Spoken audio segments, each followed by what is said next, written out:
Hello, and welcome to the Dingle podcast, episode 2, numero dos. I'm very excited. Yeah, the first one I really enjoyed doing, and I couldn't wait, really, for this time to roll around again when I can sit down and record the second podcast. More old school WWWF for you again this week. Obviously, last week we looked at a Madison Square Garden show from 1973. Now, they don't have any other full MSG shows on the network for almost 2 years after this, so a lot's changed since we last spoke. For one thing, when we last watched, Pedro Morales was defending the world title against George the Animal Steel. Pedro no longer the champion. He was dethroned by Stan Stasiak, who very quickly lost the championship to Bruno Sammartino thereafter, and today we get our first glimpse of Bruno Sammartino as WWWF champion. And he will be defending the title against Spiros Arion, the Golden Greek. And there's a very interesting story that links nicely into another character that we see in Chief J Strongbow. A little bit more on that later on. So it's a great chance now today to really get going with Bruno, because as a younger fan, I've always wondered what Bruno Sammartino was like in the ring. And this is the first time I've ever watched a Bruno match, and it's fantastic. It's one of those experiences that you sort of... There's so much build-up to it. For me, as it's like you're watching some sort of mystical ancient warrior almost. It was really cool. So yeah, we're getting into it today. It's from the 17th of March 1975, and there are only 4 matches on the card. It was only an hour-long show, and we're going to get into it now. So the first match that we will have for you is Paul the Butcher Vachon, brother to Maurice Vachon, and he'll be wrestling against Chief J Strongbow. The second show in a row where we get to see Chief J Strongbow, the ring announcer, same ring announcer as last time, I believe, introduced him as the Indian J Strongbow. And this was a nice, good, quality opening match. Chief J Strongbow, though, as the match begins, the first thing you notice is that Chief J Strongbow looks far worse than he did 2 years ago when we last saw him. He looks significantly bigger. It seems to be a bit droopier, and you can certainly tell he's a bit older than he was a couple of years ago. There is a difference there. And so the match starts, and as you would expect, it's a nice, fun, high-pace opener, so that immediately there's some rope running, and they're dodging each other. Before eventually we get some collar and elbows, and because Vince McMahon again is on commentary, Vince McMahon Jr. After they escape a collar and elbow, where Vachon indicates that he was thrusted in the chest by Strongbow, and Vince says, "But that's what you expect from pro wrestling." And now obviously this is, we're still not in the age of sports entertainment Vince McMahon. But it's certainly interesting to see this because you don't often get it. It's really cool to hear Vince McMahon calling pro wrestling and not sports entertainment. And it's, I think, possibly going to be one of the more interesting things that we experience on this journey, is the way that the mindset of the company shifts on a year-by-year basis more in the direction of Vince McMahon's ultimate goal, which is where we are today, I suppose, a sort of sports entertainment paradise where he's got all of his favourite phrases as part of the jargon, I suppose. But it is cool to see this early stage when he's still kind of able to get away with calling it pro wrestling, before all of the shenanigans involving the steroids and drugs, which essentially forces him to completely change the tone of the company in the 80s. So, returning to the match, Vachon against Strongbow, it was sort of your classic babyface heel encounter. There were some scoop slams going on. Vachon got some strikes in and got some chokeholds in to get the heat. Strongbow would eventually sort of hulk up and fire up and start shaking off the punches before he did a couple of big chops, and he'd get sent into the corner. Before getting big, he'd send Vachon into the corner. Vachon hit him with a boot, and you're thinking, okay, maybe a little bit more heat, but no. Vachon then sends Strongbow into the ropes. Strongbow comes in, Thez press, sits him down for the 1, 2, 3, and Jay Strongbow gets a second win. I gave this match 2 stars. It was better, I think, ever so slightly than the last Chief J Strongbow match we saw. Excuse me. Yeah, it was good fun. It was a good fun match. Got the crowd hot. They were really into Chief J Strongbow, and yeah, I went 2 stars. 2 stars for this one, and J Strongbow 2 years on, still getting wins, still being built up, and that win for Chief J Strongbow plays very nicely into the next match. The next match, the second match on the card, and granted there are only 4 matches, so it's not as though there was a big change. The second match on the card was the WWWF Championship match. And so this match was Bruno Sammartino defending against Spiros Arion with Freddie Blassie as his manager. And there was a story going into this because Strongbow, over the 2 years that we've been away, a lot's happened involving Chief J Strongbow. He went away and then came back. And when he came back, he tried to form a tag team in storyline with Spiros Arion. And they formed a team and they were doing well until Arion eventually turned his back, or rather neglected Strongbow, sort of feeding him to the wall, so to speak, and went solo and united himself with Freddie Blassie. And as Arion was beating down Strongbow, who would come out for the save but Bruno Sammartino? And here we are, the match. Sammartino against Arion, the heel.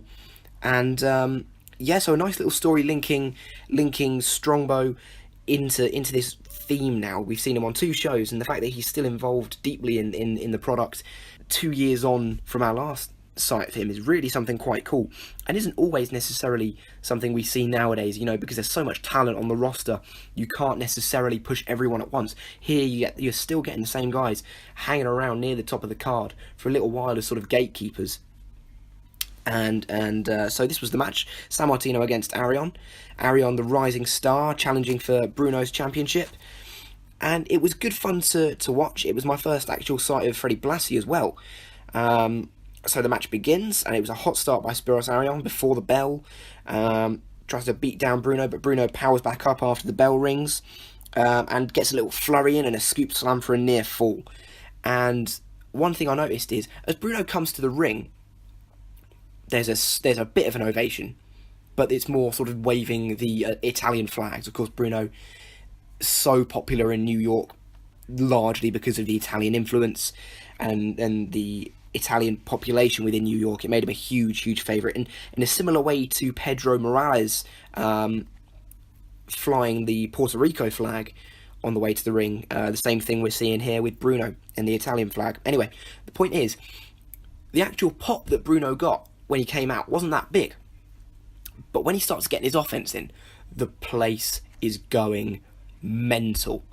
They are absolutely loving it. The second Bruno starts getting any moves in, they're coming on glued. They're go on, Bruno, get him, Bruno. It's all that sort of thing. It's brilliant. Really cool to see. And as Bruno's unloading, I did start to notice Arion's selling a little bit. It was a little bit late, and he had this habit of kind of shaking his head in a kind of frenzied manner to help sell the moves.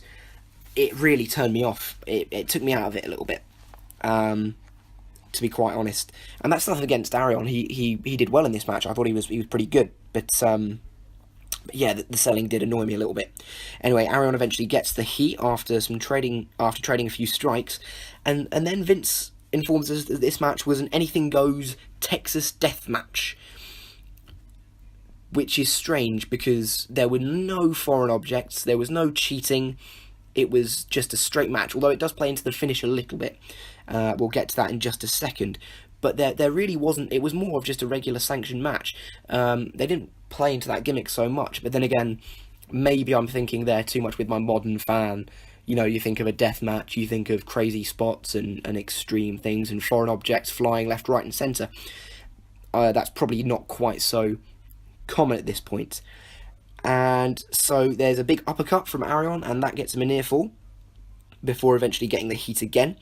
Bruno recovers, sends Arion out of the ring for a bit, goads him into coming back in. Arion at one point lands right in the laps of the judges as he kind of throws himself onto the outside. That was quite funny.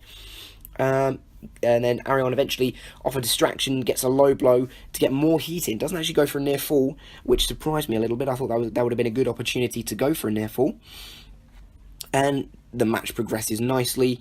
Bruno eventually sort of comes back into it.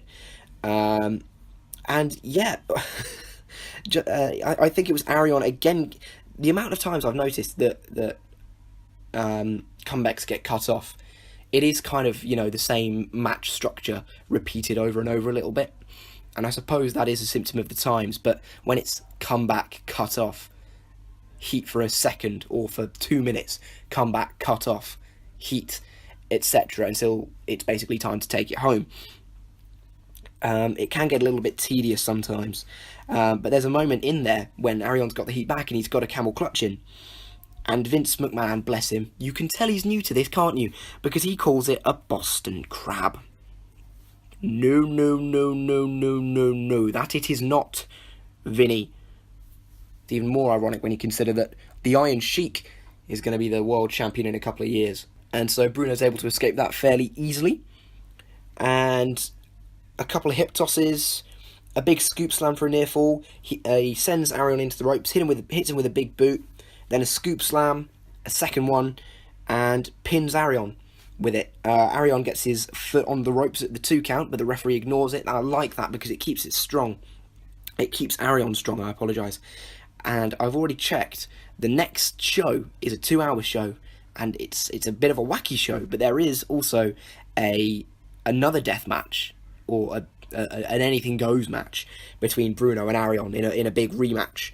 Again, with perhaps I don't know. Vince didn't play up the fact that the rope break played into the gimmick on this match, because he only mentioned it once and it wasn't mentioned anywhere else. Anyway, this match went 15 minutes, and I have to say I was thoroughly impressed watching Bruno Sammartino for the first time in terms of the way that he carried himself in the ring. His storytelling and pacing was really, really good. He knew when to get more heated with his offense and get more hot, and the fans went with him all the way. I thoroughly enjoyed it, and yeah, I can't wait to see more of Bruno, because he was just so popular. He was a revolutionary draw, and really made the WWWF into what it was.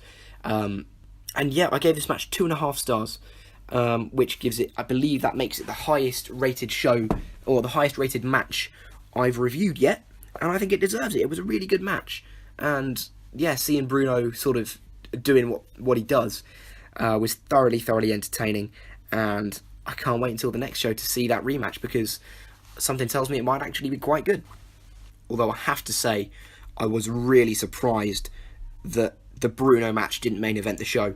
Bruno Sammartino defending the world title in the main event just sounds like the sort of thing that makes sense, but it didn't main event.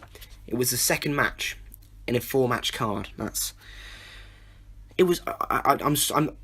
struggling at the moment to quite work out why it is that the World Championship match with the guy that's pretty obviously the biggest draw in the company isn't the main event. It strikes me as very strange. I understand if they're trying to give the rub to other people, but with Bruno being so popular, maybe it's because they're worried that the crowd would burn themselves out by the time the main event rolled around.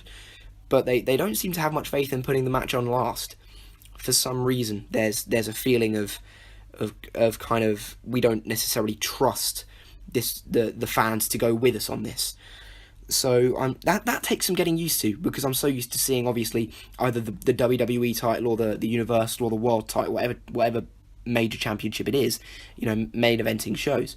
It doesn't happen all the time, and it's not something that Vince K particularly sticks to. But it doesn't make sense to me to not have a Bruno Sammartino world title match as your main event.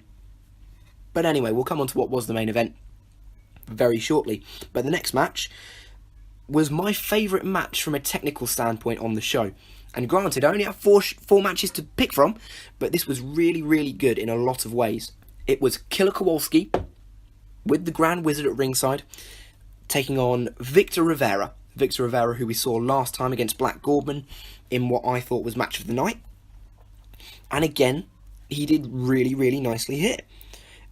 So the match begins with some holds and some go behind, a couple of slaps here and there, before Kowalski begins working over Victor Rivera's leg, and that was really cool.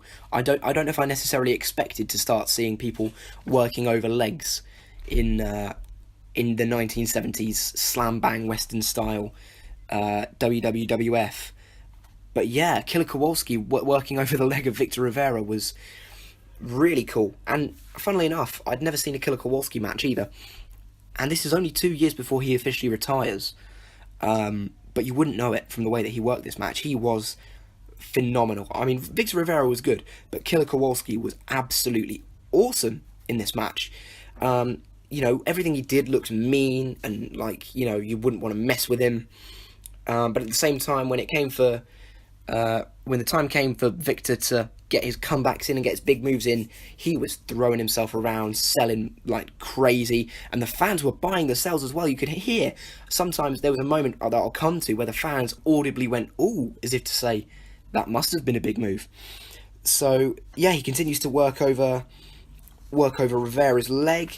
Rivera gets an arm drag in and an arm lock, gets a couple of comebacks going, a left arm bar, and Rivera begins trying to work over Kowalski, and we get a little bit of cheating from the babyface again, a little bit more cheating from the babyfaces.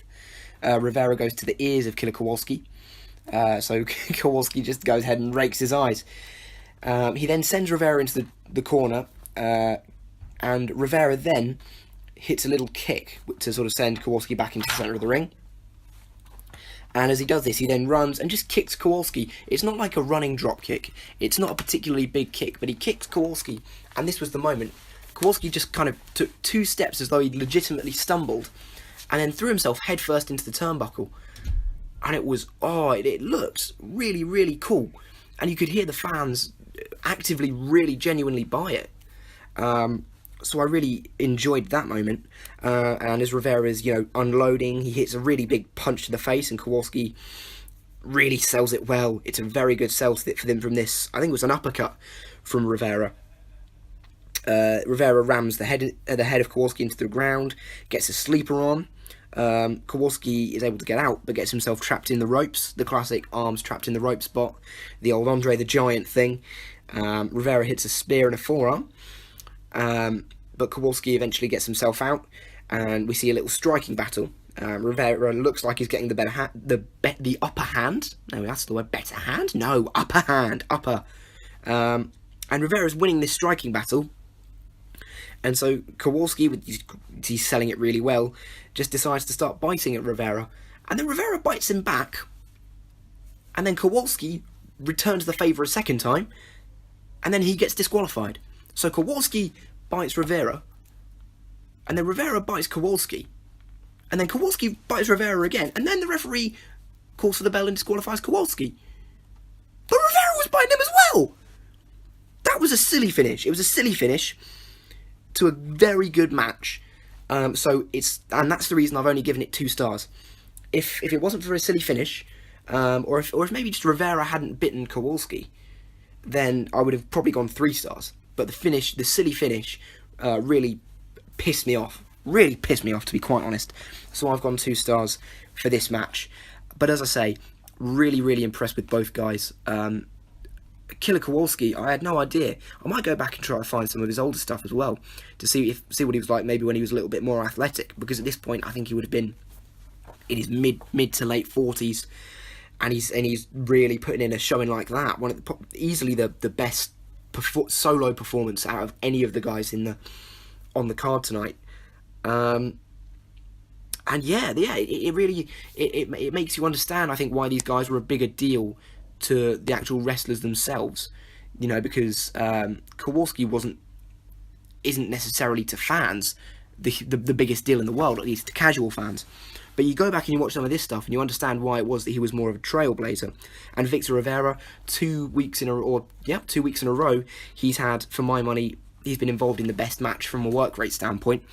So it's nice to see that as well. It's nice to see we're seeing consistency in Jay Strongbow and in Rivera.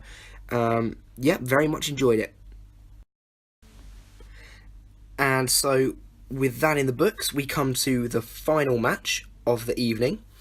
It was the Wolfman, who I knew very little about. I had to Google him. Apparently, he was billed at points in his career as being Hungarian, when he was actually Canadian, or he was a Hungarian that lives in Canada. There's not much information on him.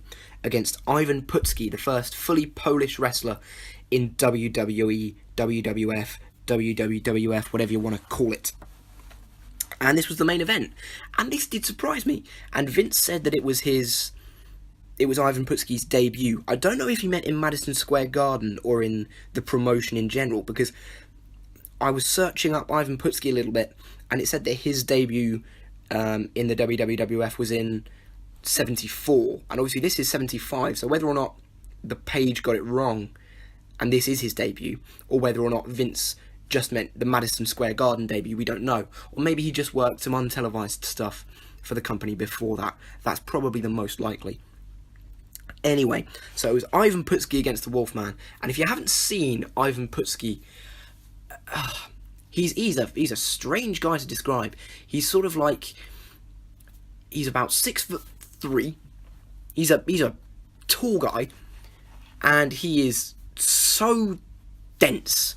He is a very dense man. He's kind of like, it's strange. His chest and his arms have got like the build of a bodybuilder, and then sort of after his chest, you expect like to have sort of like a level stomach, and he just keeps on going, and all of a sudden, he's just the shape of a ball, because his stomach is enormous.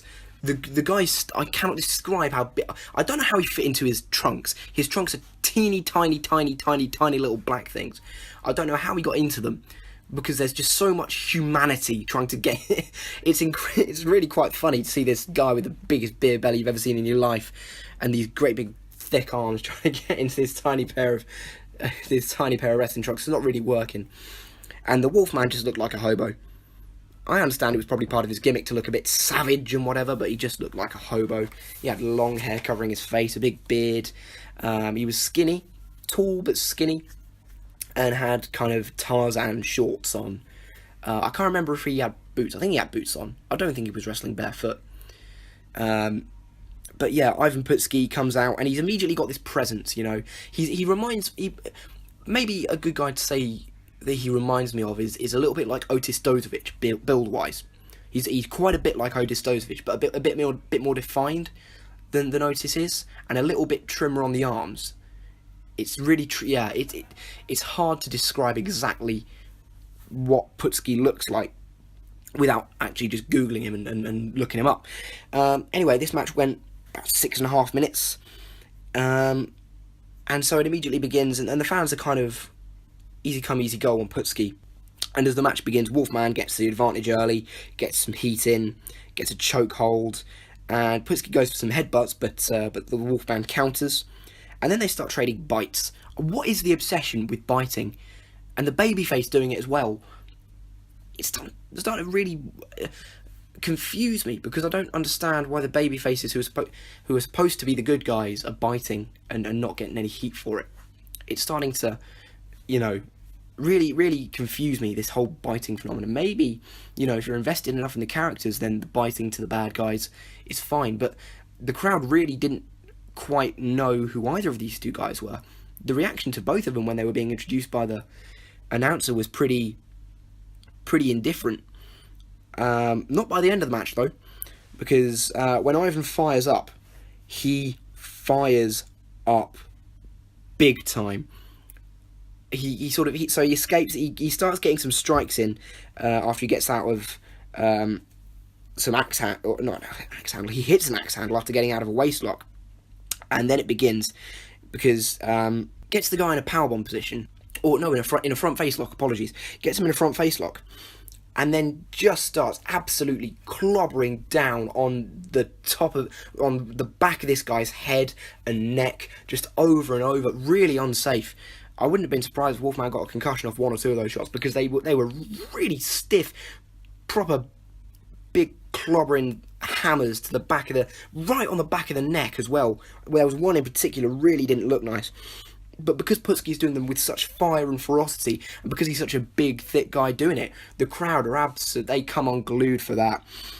And he starts, giving it all this and that, and he gets Wolfman in a bear hug, and that's curtains.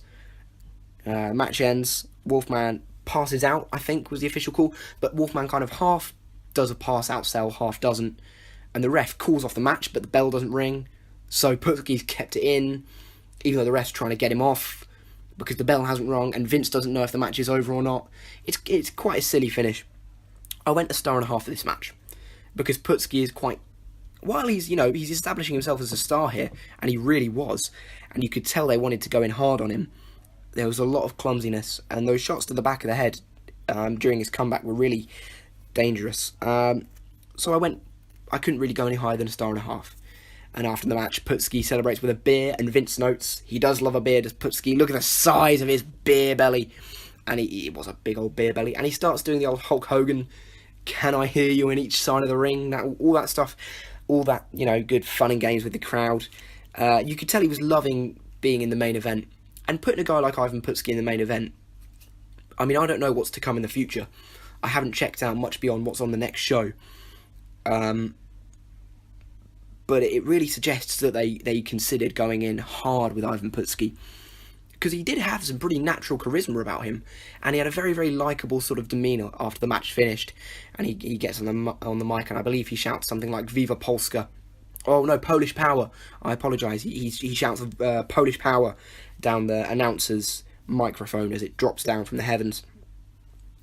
And yeah, no, you could tell that they were putting a big spotlight on him, and he got himself pretty over indeed on this show. So next time it'll be interesting to see if he's on the card, and if not, what's going on with him. Did they get cold feet? Who knows? We'll have to wait and see on that. But that draws a close to the fourth and final match on this card. Wow, that's a surprise, isn't it? Only the 4 today. Next week it's a 2-hour show, 8 matches, and I think there's a dwarfs match of some description in there. So that'll be interesting to recap with you. So overall for this show, I went 2 stars. I think every match delivered in some way, and while the Putski match was probably the worst match of the night from an in-ring perspective, it was still fun and it still did the job. And I can't fault really much at all. It was only an hour, and an hour is a nice length, I think, to watch a wrestling show. Especially when the matches can be a little bit cookie cutter in these sort of early days, sort of similar philosophies and ideas, because it's all coming from the same company, of course. So they're all wrestling the same way, the way they're basically being asked to wrestle. So we're slowly progressing further and further forward. However, the next show is only a month after this, so we don't move forward too much, as opposed to the 2 years that we moved in the last jump. So thank you very much for listening. So it's only been a short one today. Next one will probably be a little bit longer. I hope you have a very, very lovely week, and I'll speak to you again in a little while. Thanks again for listening. I certainly hope it's entertained you. If you enjoyed, please feel free to subscribe and drop a like. That'd be really, really helpful indeed. And as I say, have a lovely, lovely week, and I'll speak to you again soon.